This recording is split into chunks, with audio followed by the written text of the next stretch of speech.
Hi everyone, in today's video I'm going to ask, how realistic is the Astra Militarum Rogal Dorn Battle Tank? This is another video in a series of videos I've done where I've already looked at the Limit Rust Battle Tank, Chimera APC and the Cadian, Catachin and Def Corps of Korea War Gear. Check out this playlist here if you enjoy this type of thing. Like in those videos, I'll draw my experience as a former rifleman in the Australian Army to help bring this to life. And also like in those videos, we are talking about a fictional universe 39,000 years away, so we should be realistic as to how realistic this type of thing will be. So the Rogal Dorn Battle Tank sits in between the Limit Rust Battle Tank and the Baneblade family of super heavy vehicles, having principally near identical layouts, being a turret with main weapon, a front weapon, side sponson weapons, plus additional weaponry in the form of stubbers, etc. Official lore information from GW, published text or stories, is actually very limited on the Rogal Dorn. However, we can assume that the intended purpose of the Rogal Dorn is similar to a Limit Rust Battle Tank, being a vehicle that can lead assaults on enemy positions, able to easily deal with enemy infantry, bunkers and defensive strongpoints, and also enemy armoured vehicles. The Rogal Dorn achieves the same thing as the Limit Rust Battle Tank, but with greater firepower, and we can also assume increased armour and therefore increased survivability. The role of the Rogal Dorn Battle Tank and Limit Rust on the battlefield is an interesting one to discuss. From a modern military point of view, tanks are used as offensive weapon platforms, having good mobility and heavy firepower. Their primary weapon is intended to defeat enemy armour, with a secondary purpose of also destroying enemy hardpoints. They are then equipped with smaller caliber weapons, either mounted coaxially with the gunner operating them, and or one operated by the commander of the vehicle, with the weapon being either remotely or manually operated and situated on top of the turret for maximum fire arcs. These range in caliber from 7.62mm through to 30mm cannons, being usually solid projectiles. Some tanks may also have rocket or missile launchers, and even a mortar like the Israeli Makarov, and all these weapons are situated in the turret of the tank, being able to point in any horizontal position. This means both the threat of enemy vehicles or infantry is addressed by the turret rotating to meet the threat. Now the Rogal Dorn is obviously different, with either the castigator Gatling cannon or pulverizer cannon in the front of the vehicle, heavy bolters or multi-meltas in the side sponsons, either a twin battle cannon or the pulverizer cannon and coaxial autocannon as the main weapon, and then a stubber mounted on the rear of the turret, requiring an operator to be outside the vehicle. It can then either have stubbers or meltas also situated on the front of the vehicle. I'll explore the realism of the weapons and their placement in a moment, but the main point to make here is the perceived difference in the tank usage in the fictional 41st millennium and today's modern era. Tanks today are geared primarily to deal with enemy armour, with protection from enemy infantry coming from supporting infantry fighting vehicles or dismounted infantry. Yes, they may have the mentioned smaller caliber weapons, but nothing beats a bloke with a rifle to deal with an enemy bloke with a rifle. This is in contrast to the Rogal Dorn, which can operate independently of infantry with weapons of different calibers to deal with anything, and improved all-round awareness afforded from the side sponsons. Whilst the lore available for the Rogal Dorn is limited, there's plenty on Limit Rust Battle Tank, describing them operating independently without supporting infantry. This is clearly a very different approach to warfare, and is a mishmash of recent tank types, with the sponsons inspired by World War I tanks, whose primary purpose was to deal with enemy infantry. The front sponsons, also from World War I tanks, like the French Saint-Chamond, or the 1930s Japanese or Soviet prototypes, which were to have another large caliber weapon in the hull of the vehicle. The turret system is clearly still used today, and its overall shape seems to be close to World War II American Sherman tank or the British Churchill. The pulverizer with coaxial autocannon is the closest to modern loadouts, with, say for example, the American Abrams with its 120mm smoothbore barrel and a coaxial 50 caliber machine gun. The twin battle cannon concept was explored during the Cold War but never saw rollout.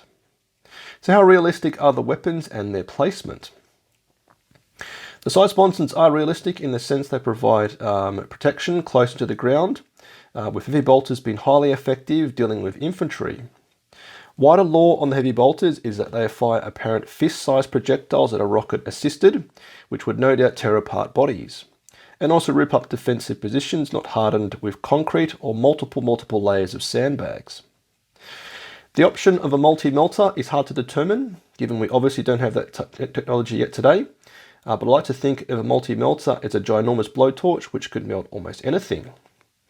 This would be brilliantly effective against armour or fortifications, but then what's the point of the main weapon or belly-mounted pulverizer cannon? It's all well and good to have a vehicle bristling with weapons, but why have several that achieve the same thing? Extra weapons mean more manufacturing costs, more ammunition costs, additional crew to operate and maintain the weapon, and of course more space in the vehicle to house the weapon and the ammunition and gunner. Add to the topic of space for the sponsons, the plastic model has the sponsons being comically small, which means they're either remotely operated by a crewman or by an inbuilt servitor. Given how small the sponson is, if the weapon was needed to be reloaded or had a stoppage due to a trapped belt link or misfired round, it would need to be rotated all the way to the outside to allow access to the weapon.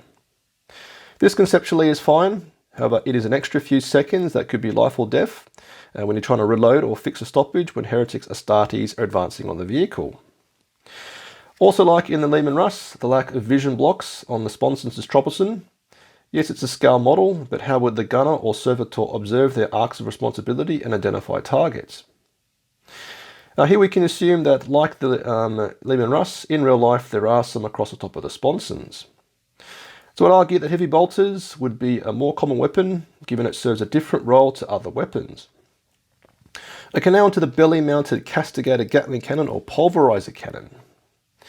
The idea of a hull-mounted weapon never really progressed beyond machine guns in the World War II era. In World War I, there were French tanks I mentioned before, but also the Soviet and Japanese prototypes, but nothing in recent history. The lack of this appearing in modern tanks again goes back to the point of space in the vehicle and what the purpose of such a weapon would achieve. The Rogal Dorn model is admittedly a bit better proportioned overall compared to Lehman Russ, and feels a little bit more realistic from a scale point of view. So fitting in a castigator Gatling cannon or a pulverizer cannon plus a gunner, maybe also a loader or an auto loader, shouldn't be too much of a problem in this case. However, the biggest issue here is simply the reduced fields of fight would have. We can assume would have some degree of limited rotation, about 45 degrees maximum, but that's a very small arc of fire. Given both of these weapons wouldn't be as powerful as the turret weapon, then what's the point of them? Sure, it could maintain front security whilst the turret is pointed elsewhere, but it's a lot of resource for something that could be redundant most of the time. Also, the pulverizer cannon has a comically short barrel, which would significantly hinder its effective range, and perhaps it fires exclusively only HE rounds at short range meant for infantry or fortifications, or maybe even flechette rounds, which would turn into a ginormous shotgun, shredding infantry at close range or close country like the jungle. The Gatling cannon, on the other hand, would be almost offset by the option of the multiple stubbers, but I guess in the 41st millennium, the more DACA the better. Now on to the turret. Firstly, compared to Lehman Russ, we have a model that attempts to be a bit more appropriate from a scale point of view. The commander is offset far enough back that the main weapon could at least fit, with maybe the gunner hatch being a bit too close if fielding the twin battle cannon. Like identified Lehman Russ battle tank video, as a rough guide, you expect about 60% of the length of the barrel to be once again within the turret, accounting for the breech block, shell tray and firing mechanism. Looking at the turret top down, it looks almost like a M4 Sherman, with the commander hatch having all-round vision blocks and the hatch for the gunner. It's also got numerous aiming devices and periscopes, which is great to see. The lamp style feature is an interesting inclusion and something that is only really used in the circa the 1960s for the 1990s, being an infrared emitter that lit up the battlefield to assist with the primitive night vision equipment of that era. Technology advances no longer requires an IE spotlight for night vision to operate, with the optics able to pick up on any residual light, transforming the world into one of green, white and black. From the official lore stories of the 41st millennium, I've read night vision isn't something mentioned for Imperial Guard, with a lot of troopers having to adopt lamp packs on their las guns. So maybe night vision is something lost to the Astra Militarum, with the Adeptus Mechanicus scratching their heads why their flesh puppets are still using flashlights. Now the main weapons themselves, the oppressor cannon and coaxial autocannon are perfectly plausible, imitating modern tanks with coaxial machine guns. You could debate whether having such a large caliber coaxial weapon is needed, however principally it's fine. A nice detail on the barrel of the oppressor cannon is the muzzle brake, which looks again like that of an American Sherman. Also both the oppressor and twin battle cannon have got bore extractors, with both of these and the muzzle brake having the purpose to reduce recoil and removing lingering gases from combustion, which would escape back into the crew cabin. The twin battle cannon, as mentioned earlier, hasn't seen any use on tanks, be it either historically or on modern vehicles. And the reason for this again is, what's the purpose of two cannons of the same caliber on the one tank? Are they fired at the same time or one after the other? Are they meant to hit one target or two different ones? And if it's meant to be one target, how does aiming work? From a marksmanship point of view, a key element to remember is any deviation in position when the weapon is fired has greater and greater variance the further the projectile travels. Illustrated with a rifle, if you were to fire the rifle and then pull the shot, resulting in the barrel moving 5mm off the target, this deviation with a wider and wider margin of error the further the round travels. This means that if the twin battle cannon were to fire at the same time, the two projectiles would strike different areas apart depending on the range. Or perhaps one cannon is fired and the other is quickly re-aimed and fired in follow-up. Maybe, however, the purpose of the twin battle cannon is to bracket the target with two shells exploding nearby, and this is a concept used by early 20th century battleships with their double or triple guns, where each would be calculated to land slightly at different places as a way to offset the huge distances they were firing and the primitive aiming technology of the time. However, I like to assume that the aiming technology of the 41st millennium would allow for complex targeting solutions that could actually have two shots to hit the same point at any distance, maybe prayed to the Omnisire. Right, almost there. How about the turret-mounted stubber? This cool detail with supporting crewman miniature is directly taken from World War II American tanks, with the model designer probably watching the TV series Band of Brothers.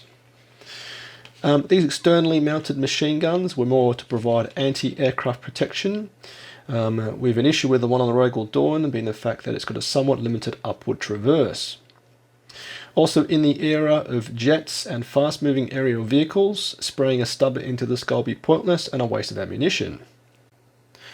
You could say it could be manned by supporting guardsmen when operating with infantry squads, but again it would be a weapon that could be wasted a lot of the time, and yet another piece of equipment the crew has to maintain and clean. Lastly, on weapons, we've got the ridiculously placed stubbers or meltas replacing the headlamps. These are absolutely ridiculous, and I think they spoil the look of the model, with me refusing to add these onto the two Rogal Dorn models I own. The placement is plain stupid, as they would often get stuck and damaged when the vehicle traverses steep ground, or just get caught in battlefield debris or foliage. Also, to access these weapons to either fix stoppages or reload would probably be a pain in the ass given their position in the vehicle. Okay, let's finish off quickly exploring some other aspects of the vehicle. Like the Leman Russ and Chimera, the Dorn has got wraparound tracks taking inspiration from World War I tanks. No modern tanks have this, instead having the top of the tracks housed behind armour plates. What is different to the Leman Russ and Chimera, however, is the appearance of actual suspension. Hallelujah. Neither the Russ or Chimera, with their zero suspension as evidenced by the armoured plates that extend all the way to the ground, would mean a slow-moving vehicle to compensate and a teeth-rattling journey for the crew. The Dorn also has some suitably chunky rubber pads on the tracks, which reduced wear and tear and noise, and also aid traction.